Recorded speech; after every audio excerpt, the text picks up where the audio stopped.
Olá, bem-vindos à unidade 2 do nosso curso de Teoria Literária. E nessa unidade 2, a tentativa nossa aqui será de responder à pergunta: o que são gêneros literários?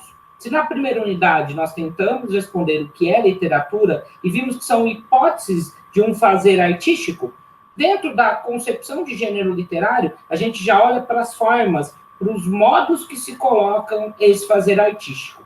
A definição de gênero literário, assim como fizemos na unidade 1, eu pegarei de alguns teóricos importantes da literatura. E os dois primeiros teóricos que eu me baseio nesta resposta é a fala de Eric Warren, no seu texto Teoria da Literatura, em que eles vão definir gêneros literários da seguinte maneira: o gênero deve ser concebido como um agrupamento de obras literárias, então a gente fala de um grupo que deseja escrever de um mesmo modo, baseado teoricamente tanto sobre a forma exterior, então a gente está falando da estrutura do texto, se eles querem fazer com a mesma forma de métrica, ou se querem fazer com uma estrutura em que se repete um modelo que já foi feito por outro, quanto sobre uma forma interna, a atitude, o tom, o propósito, o desejo de fazer parte de um mesmo grupo, de compreender a mesma estrutura externa, de usar o mesmo formato, mas com o desejo de fazer parte de um grupo maior, de pertencer a um grupo que escreve daquele modo.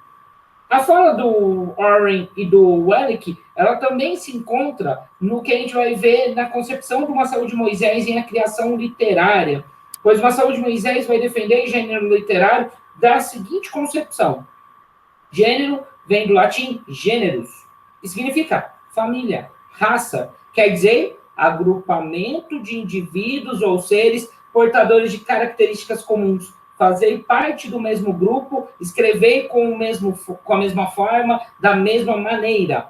Em literatura, para o Marcelo de Moisés, então essa concepção ela deve designar famílias de obras dotadas de atributos iguais ou semelhantes, seja de modo externo, como o Ellen Warren fala, que o Warren fala que é a questão da estrutura, seja de modo interno, de um desejo de defender uma forma de escrita.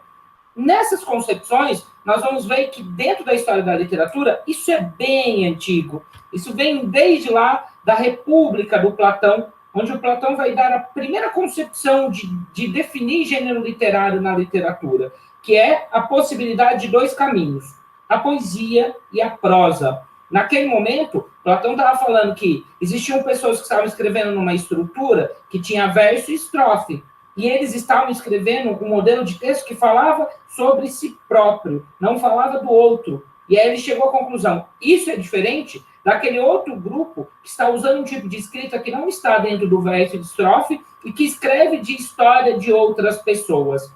Para conseguir compreender isso, ele definiu o primeiro grupo, que escreve sobre si próprio usando versos e estrofes, como os escritores de poesia, e o segundo grupo, que escreve sobre o outro, sem usar verso e estrofe, como os escritores de prosa. Marcelo de Moisés, num texto que eu já apresentei anteriormente, ele vai falar que se a gente fosse definir o gênero para valer na literatura, nós poderíamos usar só essas duas concepções, prosa e poesia. Na definição do Marcelo de Moisés, ele vai para o seguinte caminho: gêneros são a expressão, a estrutura, de dois modos fundamentais de ver o mundo: voltado para fora, a prosa, olhar o outro e contar a história do outro.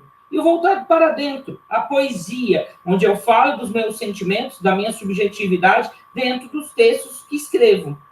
Essa concepção vai ter uma evolução, e isso começa lá em Aristóteles, que é o primeiro a falar de uma concepção de 3 possibilidades de gênero. A gente vai ver que essas possibilidades vão evoluir conforme a própria teoria da literatura ganha outros princípios a ser analisado. Mas dali de Aristóteles em diante, a gente começa a pensar a literatura em 3 gêneros. O gênero épico, que na definição que a gente tem aqui do Roger Samuel, ele vai falar que é um gênero apresentativo, narrativo, se faz por acréscimo de partes, conta uma história, apresenta fatos, com a adição de cada parte. Lá no início, onde Aristóteles vai teorizar, a gente falava de um gênero épico, onde um poema apresentava um herói. E a gente vai ver que a própria concepção de apresentar o outro vai evoluir principalmente na época moderna, no formato do romance. E a gente vai ver que o gênero narrativo vem do gênero épico. Então, os dois têm uma relação clara.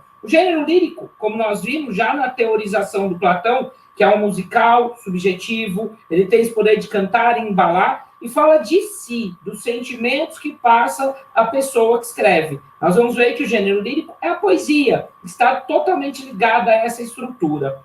O último dos gêneros que são definidos pelo Aristóteles e que depois vão ganhar concepções mais complexas é o gênero dramático, no qual a gente tem a intenção de pessoas fazerem, encenarem aquele texto para que outras pessoas vejam. Aqui a gente já não tem mais a concepção de escrever o que sinto ou escrever sobre o outro. É alguém que transmite ao outro essa própria representação. E como a gente sabe, o gênero dramático é a base do teatro. Então ele vai ter valores, como fala o Rogério Samuel aqui, que é o gênero das emoções fortes, do teatro do grande público, da multidão, dos oradores políticos, de tudo que olha para um público e tenta tocá-lo de algum modo. Então, essas são as pequenas definições teóricas que eu trago para vocês do que é o gênero literário.